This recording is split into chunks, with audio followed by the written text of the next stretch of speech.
আসসালামু আলাইকুম প্রিয় শিক্ষার্থী বন্ধুরা, আশা করি তোমরা সবাই ভালো আছো। আমি আল্লাহর রহমতে ভালো আছি। আমি আজকে তোমাদের সামনে আরেকটি সমস্যার সমাধান নিয়ে আসছি, সেটা হচ্ছে ক্যালকুলেটরের মাধ্যমে কিভাবে অংশক এবং পূর্ণক বের করবা। এটা মাঝে মধ্যে তোমাদের এমসিকিউতে আসে 1 মার্ক অথবা 2 মার্ক, এর বেশি আসে না। যদিও আসে না, যেহেতু ক্যালকুলেটরের মাধ্যমে তোমরা 5-7 সেকেন্ডের ভিতরে বের করতে পারবা, সুতরাং এটা তোমরা শিখে রাখলে অনেক ভালো হয়। তো চলো বন্ধুরা, আমরা শুরু করি। আমাদের লগের অংশক এবং পূর্ণক বের করতে হলে এই দুইটা বিষয় লক্ষ্য রাখতে হবে। একটা হচ্ছে, দেখো বন্ধুরা, এখানে কোনো দশমিক নাই, অর্থাৎ দশমিকের আগে যদি কোনো সংখ্যা থাকে সেটা। আরেকটা আমাদের খেয়াল করতে হবে কি, দশমিকের আগে কোনো সংখ্যা নাই, জাস্ট পরে সংখ্যা আছে। ঠিক আছে বন্ধুরা, এই দুইটা আমাদের জিনিস মনে রাখতে হবে। এটার ক্ষেত্রে কি করব, আমরা জাস্ট লগের মাধ্যমে ক্যালকুলেটর যে রেজাল্ট আসে সেটার মাধ্যমে বের করতে পারবো। চলো বন্ধুরা, তাহলে দেখি কিভাবে আমরা কি করব। লগ, এই যে আমার ক্যালকুলেটরে শিফট চাপ দেওয়ার পরে, বন্ধুরা এক একজনের ক্যালকুলেটর অবশ্যই এক এক রকম, যাই হোক তোমরা তো লগ চিনোই। এই যে শিফট দিয়ে আমি লগে যে প্রেস করলাম, তারপর মানটা উঠাইলাম কত, 5570, তারপরে এই যে প্রেস করলাম। দেখো বন্ধুরা, দশমিকের আগে যে সংখ্যাটা আসছে আমি বোর্ডে লিখি, এই তো এরকম যে লগ 5570। এটা ক্যালকুলেটরে প্রেস করার ফলে তোমাদের রেজাল্ট আসছে এরকম 3.7458 আরো আছে। এখন বন্ধুরা, এই যে দশমিকের পূর্বে যে সংখ্যা 3, এটা হচ্ছে পূর্ণক। এই যে এটা হচ্ছে পূর্ণক।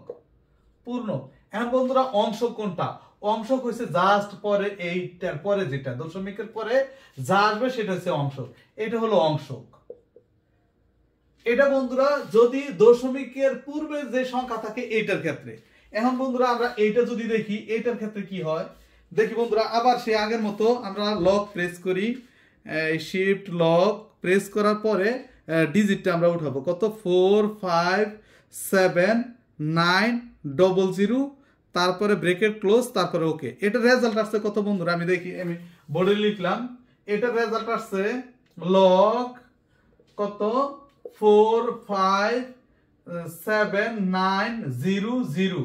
এটা প্রেস করার পরে আমাদের রেজাল্ট আসছে এরকম 5766077।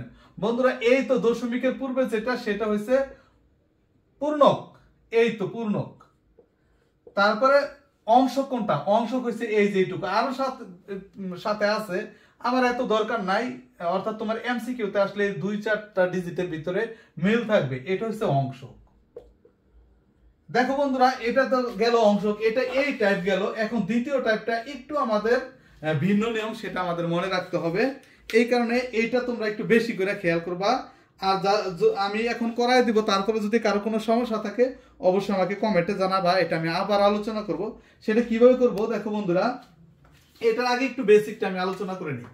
এই যে দেখো বন্ধুরা, এখানে 4 এর আগে দশমিকটা আছে, দশমিকটা আমি এক ঘর পিছনে নিব। পিছনে কি কারণে, সকল সংখ্যাকে যদি আমরা বৈজ্ঞানিক আকারে নেই, যেমন মনে করো 77900, এরকম প্রথমে একটা ডিজিট থাকবে, সেটা কি, একের চেয়ে বড় অথবা সমান, x less than 9, less than 10, 10 এর ছোট, একের চেয়ে বড়, এরকম জাতীয় একটা ডিজিট থাকবে। তারপরে যেটা থাকবে ওই এই আকারে নিয়ে নিতে হবে। আমি বিস্তারিত তো আলোচনা করলাম না, সুতরাং এখানে দেখায় এক ঘর দশমিক পিছনে আমি নিব কত ঘর, এক ঘর। এটা আমি আপাতত মনে রাখি।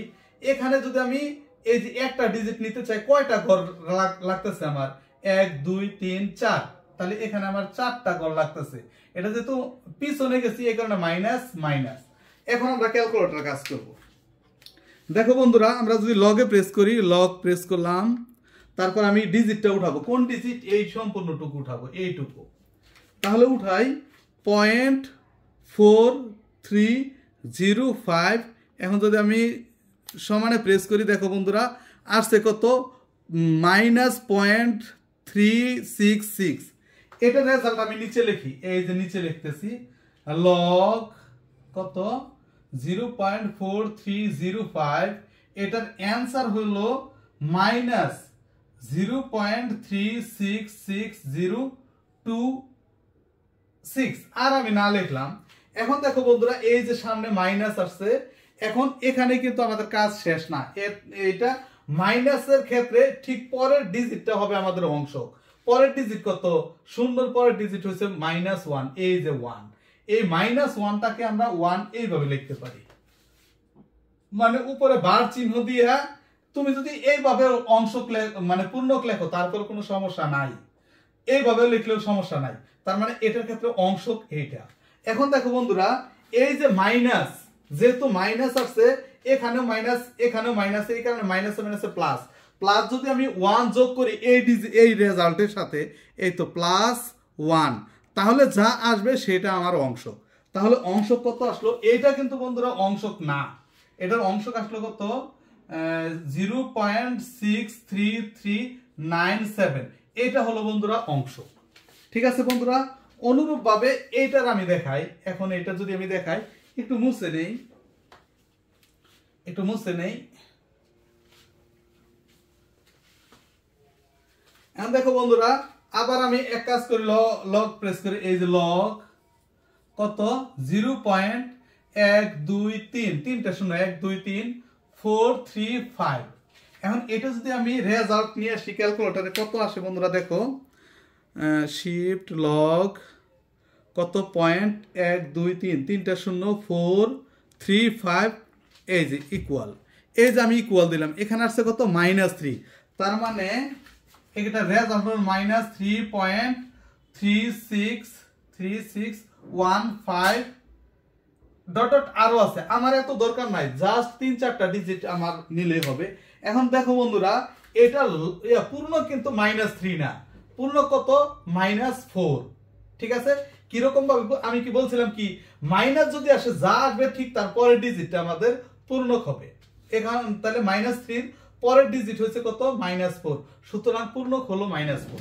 এই তো -4, অথবা আমি এইভাবে লিখতে পারি 4 দিয়া বার চিহ্ন। এটা হলো পূর্ণ। এখন বন্ধুরা, অংশক কোনটা? এইটুকু কিন্তু অংশক না। কি করতে হবে? এইটার সাথে এই 4টা যোগ দিতে হবে, এই যে 4। তাহলে 4 যদি আমি যোগ দিই, এই +4, তাহলে কি আসলো রেজাল্ট আসলো বন্ধুরা, আমি লিখে দিতেছি নিচে। এই যে অংশক হলো এটা 0.6384, এতটুকুই অংশক।